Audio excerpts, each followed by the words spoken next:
The shadow of an alien creature flickers against a dirt wall. Deep in a mine that was sealed off centuries ago, he waits in perfect silence. Before him is an ancient dragon, an exceptionally diabolical creature. The dragon notices the intruder and gives a mighty roar that causes the mineshaft to shudder violently. A moment later, its throat begins to glow red with fire. The battle has finally begun. 2 hours later. Golden letters flash on the monitor. As the dragon lies motionless on the ground, the adventurers raise their swords and staves high. The fanfare is accompanied by a blizzard of dazzling particle effects. Inside a dimly lit room, the effects reflect off the glasses of a man facing his computer. He's deep into a raid in an MMO. It is an incredibly popular title, with a player base nearing almost 1 million members. The man and his fellow party members have vanquished the ancient dragon, which the most recent patch dropped as the game's newest, most powerful enemy. The group chat is flying with the exclamations of his online friends. Everyone is reveling in their victory.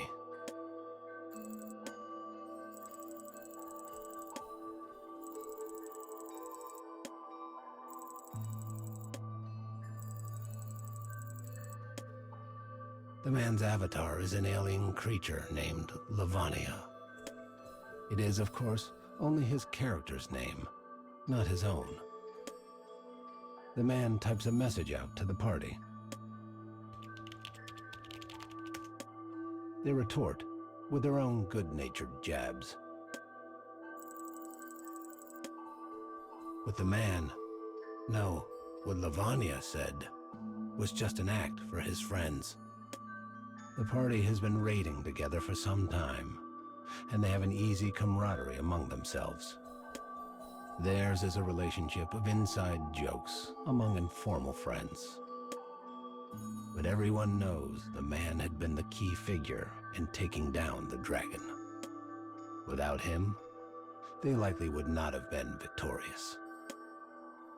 As the hands of the clock tick past 1 in the morning, his friends slowly begin returning to the real world.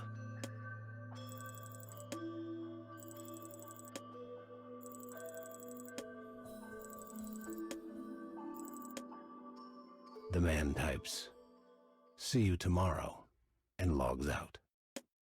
Regardless of how hard he works in the game, reality always claws its way back. The man gleefully crawls into bed and removes his glasses. The next morning, the man stands on the train, moving his tired, empty eyes across the crowd packed in around him. "I'm sleepy," he thinks. "I'm tired. I want to go home." As these thoughts cycle through his head, the train pulls up to the station near his office. The man works as a mid-level engineer for a startup IT venture called Dull Inc., the same job he's held for the past 4 years. Each department holds a team huddle before starting the day. The meetings are an excuse for bosses to talk, check in on progress, announce schedule changes, and so forth. As the man's boss drones on and on, he tunes him out and thinks back to the raid of the night before. He wonders what his actions in battle looked like to his friends. Had he successfully played the part of Levania? Whenever he plays him, his personality changes.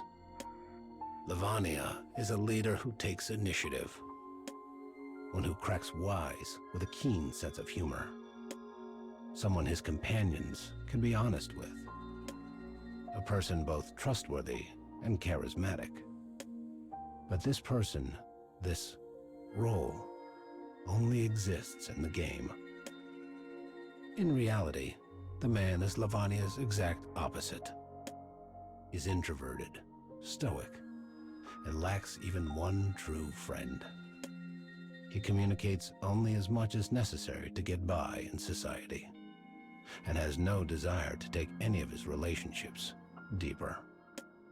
Additionally, he is plagued by a vague, smoldering dissatisfaction of how unfair and irrational modern society is. The only thing that brings him joy are games. Whether he is playing the work of another or crafting his own, it is the only time he ever experiences happiness.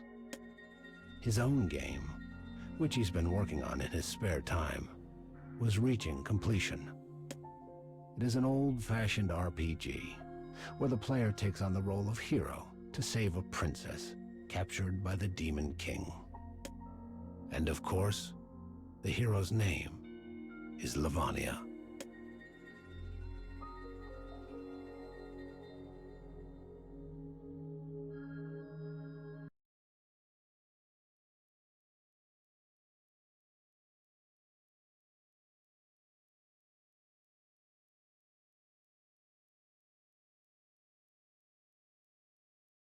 Hey, you listening?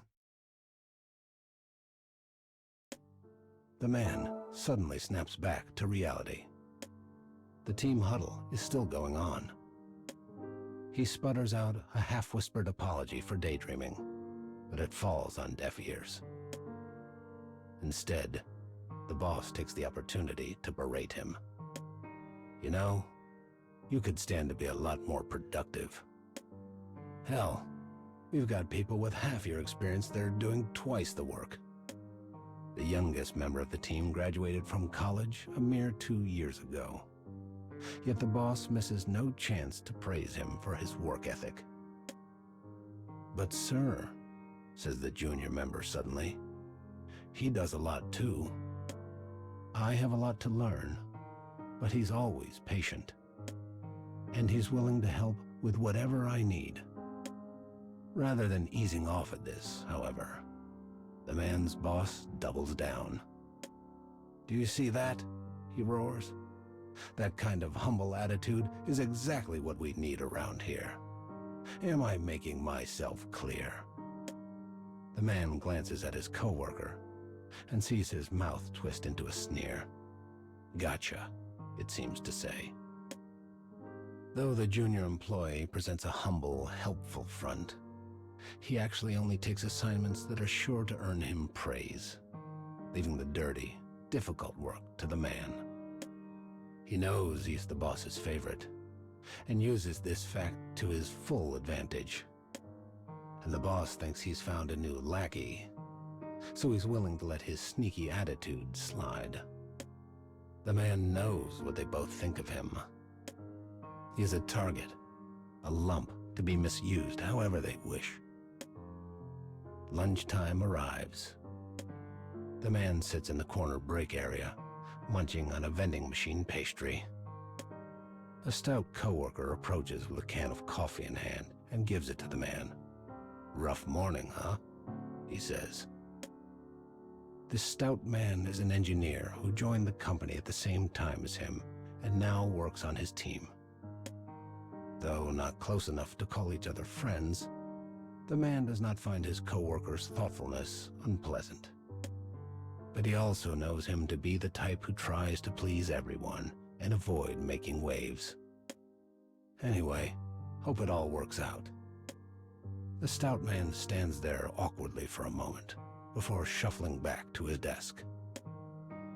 The day comes to a close. As the man is packing up to leave, his boss approaches. He wonders dispassionately if he's in for another scolding. It turns out he is. His boss immediately tears into him for one thing or another. But no matter what he says, it will never resonate with the man. This is just a job. It pays for food and a roof over my head. That's all. The man repeats this to himself as he waits for his boss to tire himself out. Eventually, he finds himself standing on the train home. It's full, but not uncomfortably so, and he has room to scroll through his phone as he rides. As he peruses his usual gaming news sites, an advertisement catches his eye. The game development company that makes his MMO is looking for an engineer. He typically scrolls through advertisements almost unconsciously, but this one seizes his attention immediately and refuses to let go.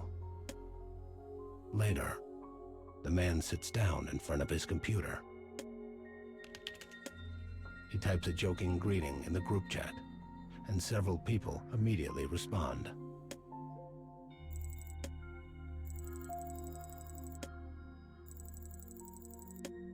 He vaguely wonders why he feels so at home with these online strangers who he has never met, then sets the question aside.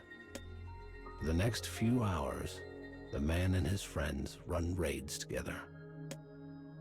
But their attempts go miserably. The party is disjointed and out of sorts, and they end up falling apart at the end. The man apologizes for his poor leadership and suggests a new strategy for their next encounter.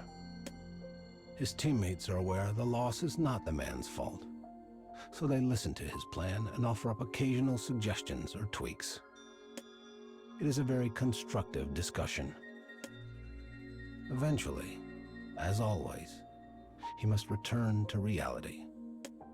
His friends log off one after the other, their names disappearing from the screen. Then, one of them offers a parting remark.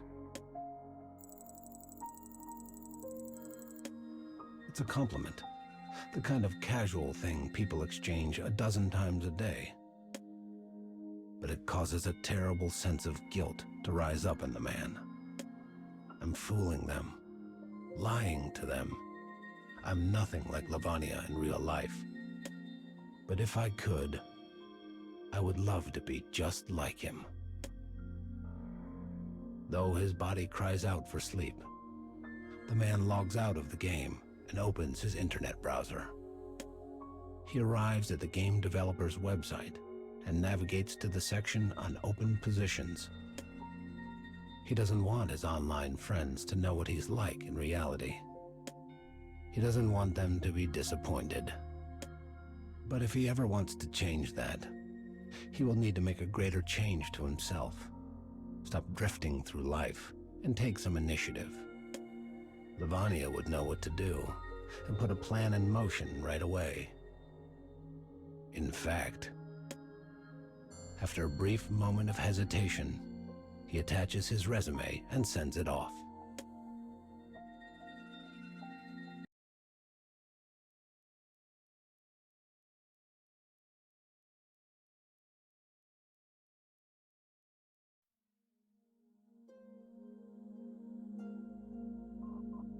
The man's smartphone lights up as he receives a notification.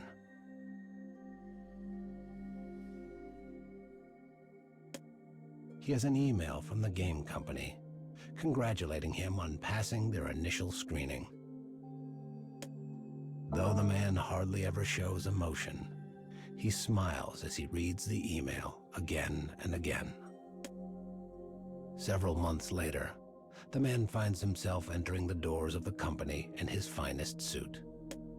He has spent the last few months burning the candle at both ends in order to complete his game and use it as a sample of his work. They were clearly impressed, because they invited him in for a face-to-face interview.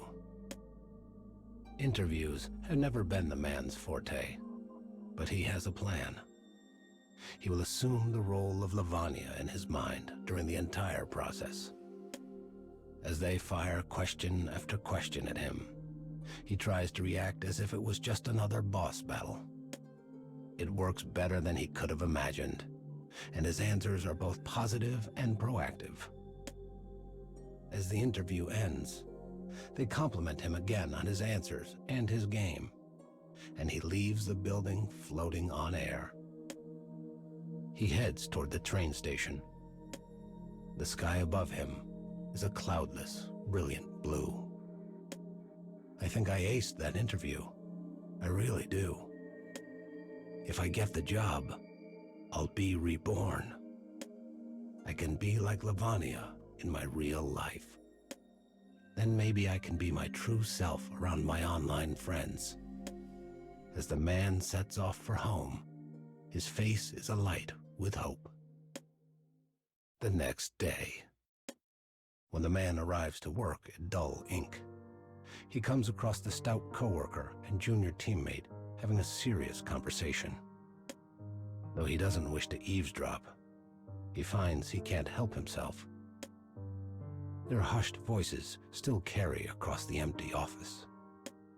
It seems the junior employee has made a serious error in some of his work. Scared of how their boss will react, he tried to bury it. But he now realizes he will not be able to keep it hidden forever. Backed into a corner, he finally decided to seek out the other man for advice. After hearing the story, the stout man leans back in his chair and knits his fingers together. "You have to tell the boss," he says. "Do it today. The longer you put it off, the worse it's going to be." Clearly dejected, the young man wanders off in a daze. Later that afternoon, the stout employee is called into the boss's office. The man can't hear things clearly, but it's obvious from the tone that their boss is chewing him out. A few words drift through the closed door, enough for the man to realize his coworker is being blamed for the junior employee's mistake. Why is he taking the blame? It wasn't even his fault. He glances around the room and sees the junior employee and a couple of his friends looking over at the boss's office and snickering behind their hands. "I'm going to kill this guy." He feels himself suddenly overwhelmed by terribly dark emotions. The man suddenly realizes what happened. The junior teammate had pinned the mistake on his coworker. He did so knowing full well their boss would never question the word of his favorite employee. Unable to stand it a second more, he pushes his chair back and begins walking toward the boss's office. "Grant me your courage, Levania. Just this once." As he nears the office, the conversation grows increasingly clear. "You two were over there whispering earlier," says the boss. "Don't deny it." The man knows exactly how this will play out. In the end, his poor coworker will take the blame. The man readies himself and opens the door. "I'm busy here," cries the boss. "Can't you see that?" The man pauses, takes a deep breath, and begins to tell his side of the story. After a few moments, his boss interrupts. "I see. You're in on this too. Enough. Back to your desks, both of you. I'll figure out what to do with you later." When he hears this, the man feels his willpower drain out of him. Though he swore to be a stronger person like Levania, he's still himself at the end of the day. He can't even help a single coworker. "I've had enough of this company. I've had enough of me." I wonder if this fight would be too much even for Levania. The man has no answer. But he knows one thing. Trying to fight a boss like his is pointless. Several weeks later, the man receives a letter. It is a formal offer of employment from the game company.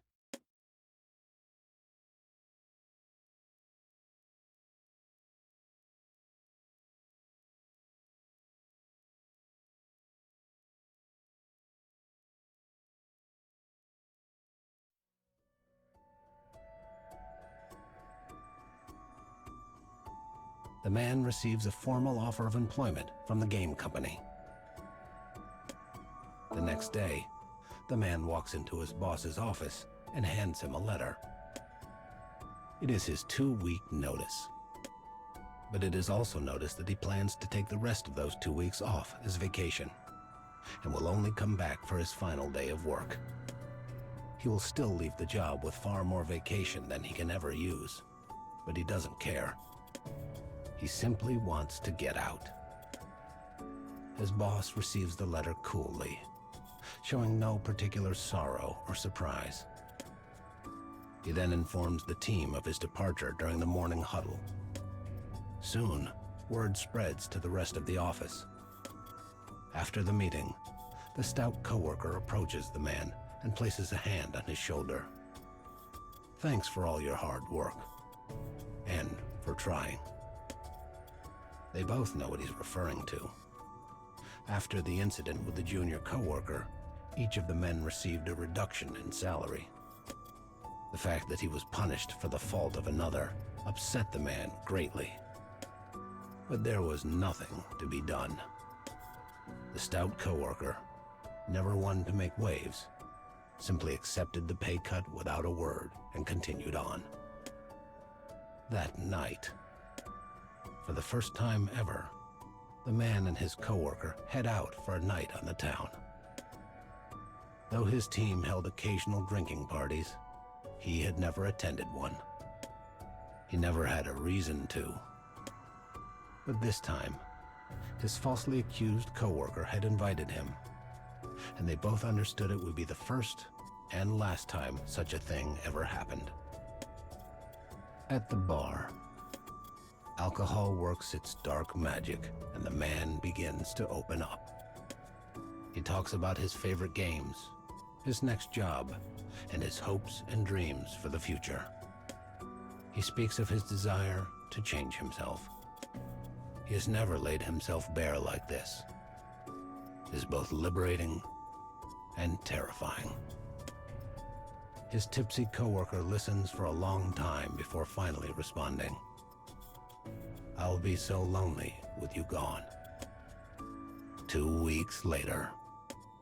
It's the man's last day at work. He leaves his house with a spring in his step.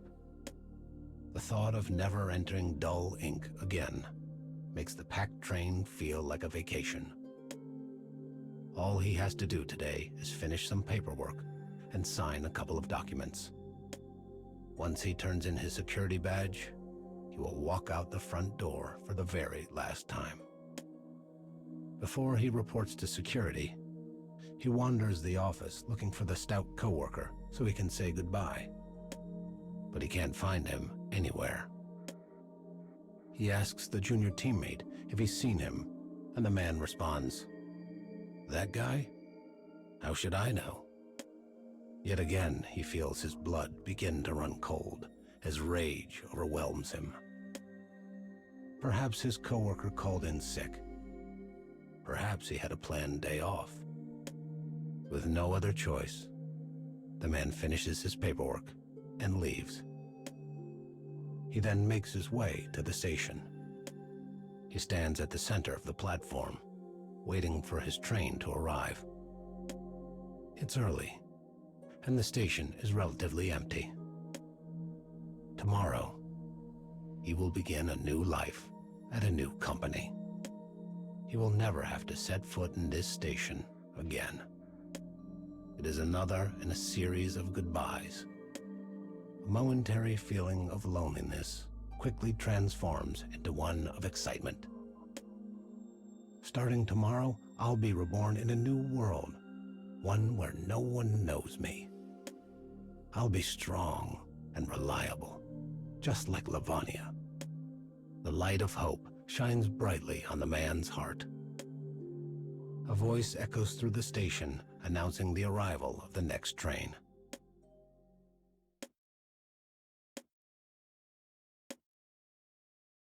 Suddenly, something collides with the man from behind. He stumbles forward and goes flying onto the tracks. What happened? Where are my glasses? Oh God, I need to get back. But the man finds himself frozen in confusion and fear. A lone figure looks down on him from the platform. It is muttering something.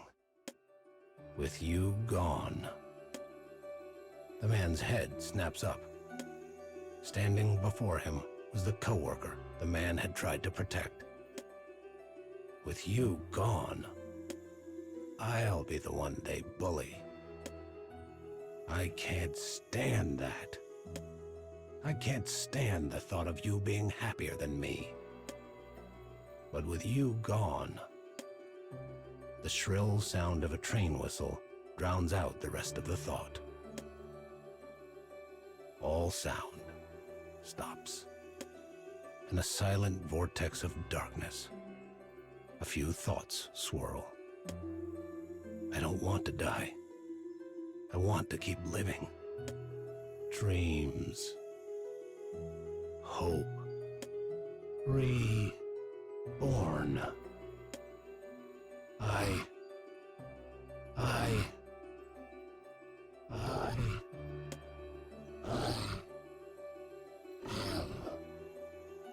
Levania.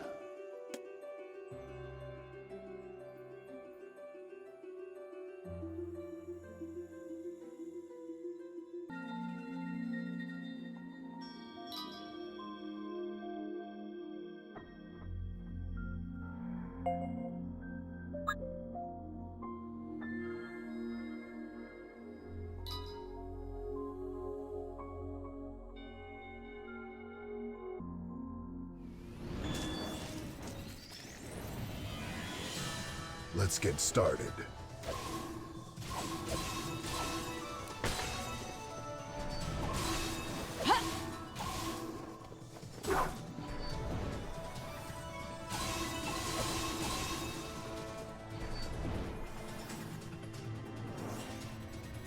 Continuing mission.